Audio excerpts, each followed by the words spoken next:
1951 was the year they signed the International Cheese Treaty, which gave 17 various cheese-producing nations across the globe exclusivity in the naming of the cheeses they produced. Now, most people in Kittitas, Washington, including George Gates, or Jay as he was known to his friends and family, would have neither known nor cared about the signing of the Cheese Treaty. There were plenty of topics with a more general appeal that folks could shoot the breeze about. Like baseball, for instance. And Thompson is the hit back. Hunter Thompson up there swinging. Blacker throws. There's a left side. It's going to be out of the lead. The Giants are the It was the national pastime, and the game was played by young men, little boys, and sometimes even girls in dusty fields and parks all across America. All across the country, families could be found huddled together around the radio, straining to hear the announcer excitedly calling the plays through the static and intermittent high-pitched frequency bursts that occasionally occurred. A few of the farmers might have had the luxury of a black and white television, as they could watch blurry images of the Giants, Dodgers, Yankees, and Cardinals pitching and slugging their way into the standings, competing with national heroes like Yogi Berra, Jackie Robinson, and Joe DiMaggio. While it wasn't always an easy life in Kittitas, it was a good life, and everybody knew everybody. Economic hardship seemed to stream easily right alongside prosperity in the little farm towns of the Kittitas Valley. A few hardworking, particularly determined folk had managed to wring a good deal of favor out of the dry earth, and Jay and his brother B supported themselves by working for one such family. The Clerfs owned a livestock ranch within sight of where the brothers had grown up. The Gates boys had earned a reputation for being hardworking, industrious, and reliable, and were never without a job and a couple of coins in their pockets. They were doing okay, but the idea of owning a piece of land seemed to persistently linger just beyond their reach. For the first time in history, agriculture had taken a back seat to the wheels of industry that dominated the economic landscape of our nation. Most Americans had a job, and for many, life had never been so good, especially when compared to the struggles of the first half of the century. Under the majestic spectacle of Mount Rainier, Kittitas remained agricultural, and for most of the folks, life had gone on pretty much as it had since it had been settled in the late 1800s. Crops, gardens, and livestock kept everybody occupied. Jobs mostly involved long hours of endless work, and when they were available, they often went to the sons and daughters of friends, neighbors, and laborers who had homesteaded there over the years. Frank and Bess Gates had come from Idaho to homestead back in 1934. By 1951, Frank and Bess had sold the homestead and moved to Oregon, but B and J stayed to work for the Clerfs. Life in the valley was not without some luxuries for the workers, just as it was with baseball. An automobile with new affordable features such as two-tone colors, turn signals, white wall tires, and chrome was always a topic of considerable fascination, particularly to B. A new car with a speedometer that registered a whopping 65 to 80 miles per hour could set somebody back $1,500 to $2,000. On Saturday night, the drive-in movie theater would be full of every make and model, from Grandpa's hay truck to this year's model of Buick, Chevy, Ford, Mercury, or Rambler, all, of course, made in America. No country even came close to manufacturing as many automobiles as the good old USA. That's how it was that early afternoon in July of 1951, as Jay sat waiting in his second-hand Jeep outside the Ellensburg General Hospital, just 10 miles from Kittitas. He was pretty okay with his used Jeep, which bore no hint of chrome, white wall tires, two-tone colors, or turn signals. Rough and tumble cowboys didn't really go for all that stuff anyway. They needed something practical that could go anywhere, haul stuff, and didn't require a lot of polish. B, however, had a different approach. He had few requirements in life, but one most certainly was a sparkling automobile with all the extras. He kept his turquoise and white Chevy with the knob on the steering wheel clean and shiny at all times. Jay was not always quite as careful with his Jeep. He did enjoy what would one day come to be known as the off-road experience. There was little point in washing his vehicle. As he was prone to say, that don't matter. Jay was never one to sit still for long, especially when he was a little excited.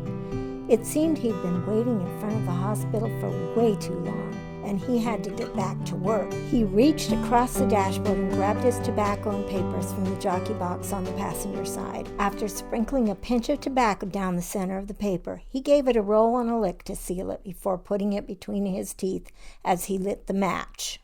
He took a deep puff before blowing the smoke out the open window. He was not only restless, but the midday sun was screaming that it was time for a midday meal. He thought Carolyn might be hungry too, and she enjoyed few things more than she enjoyed a hamburger and french fries at the diner. It was a rare treat, but he thought she'd earned it for sure if she and Carrie would only hurry up and come out with his new baby girl. God damn it, he muttered, remembering Carrie. He reached in his pocket and counted his change before shaking his head. Nope, it was about 2 bits short for the 3 of them. It was getting hot, so he stepped out of the Jeep, leaning against it as he waited for his young wife, sucking on the cigarette he'd just rolled. His thoughts strayed as he stared down at the pointy toes of his dusty cowboy boots. He was missing his brother B. Normally, for a big event like this, B would have been right there with him. They had been through quite a lot together, and Jay was wishing B didn't need to be on a ship somewhere in the Pacific Ocean as part of that silly Korean conflict. It wasn't even a war, just a so-called conflict. Folks were sick of war. F.B. Gates enlisted in the Navy January 1st, just a few weeks after the shotgun wedding of Jay and Carolyn in 1951. They were married in late November of 1950, once it had become clear that baby Gates was well on the way. Jay had just turned 27 a month before, and though he was definitely not a kid, he had been thinking about family responsibilities. Circumstances were neither a surprise or a regret for him. Carolyn had early on made it clear that all she wanted was to get married and have babies, and he was completely smitten with her. Neither Jay nor Carrie were that wild about being in church, so the wedding took place at the courthouse with just B, Carrie, and a couple of Carolyn's friends present. After the wedding, they headed south for a honeymoon, making a stop in Jefferson, Oregon, so Jay could introduce his bride to his mom and dad and little sisters, Joe and Kitty, who were Carolyn's age. They were both in awe of his beautiful teenage bride and were thrilled when he offered to take them all to the movie theater. B had graciously traded cars with Jay so the pair could honeymoon in style. He was always generous like that, always helping people out, especially the family. He was a good son and was particularly close to his mother, Bess, who had begged him not to enlist. On the day he left to report for basic training, she burst into tears as she stood in the driveway watching the car kick up dust before turning at the end of the county road to their house. She covered her face with her hands. He's not coming back. She sobbed from a place of knowing the sting of what it was like to lose a child. She just couldn't lose B too. Carolyn had taken Jay's breath away the very first time he'd ever laid eyes on her. The Clerfs were moving a herd of cattle to a new pasture some miles away, which meant that the chuck wagon and cook had to go along, as had always been the case. An older man named Roy Kellett had been hired as the cook, but when he'd lost his leg due to diabetes, his plump but jovial wife, Carrie, assumed his duties. The day that Jay met Carolyn, only one of the men herding cattle that day had any idea that Carrie's granddaughter had come to live with her. Jay and the other fellows always found Carrie pretty entertaining. She had an edgy sense of humor and could hold her own with any of them. They never felt like they had to behave any differently around her the way they did most women, though she might occasionally pass one of them a deliberate smirk with raised eyebrows if they went a little too far. No one really wanted to find out what would happen if they didn't back off. She always seemed to have this air about her, kind of like she knew a secret that no one else knew. The men never knew that Kelly, as her husband Roy was called, was Carrie's fourth husband, and that Carrie had once performed on some of the biggest stages in the country in her younger days. They didn't know she had a daughter, and that a lot of the time she never knew where her daughter was.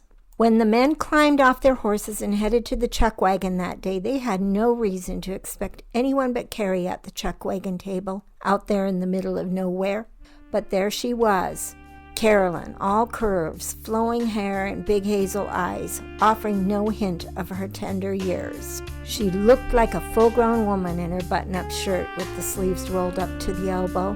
The men's eyes darted back and forth, not sure exactly where to look. Nobody spoke as they shuffled past Carolyn, slopping spoonfuls of stew onto each plate as it passed in front of her, not paying any attention to the young men silently gawking at her. When it was Bee's turn, she suddenly looked up and offered him a quick smile. "Well, hi, Bee." "I sure wasn't expecting to see you here, Carolyn," was all he said, with a hint of smile showing in his blue eyes, as was his way. Of course, Jay was next in line. She poured stew onto his plate with every intention of ignoring him, but he wasn't having any of that. So, is that all you're going to give me? Carolyn began to dish him another helping. I was just teasing. Looks like you know my brother B. "We've met." I'm George. I'll see you around.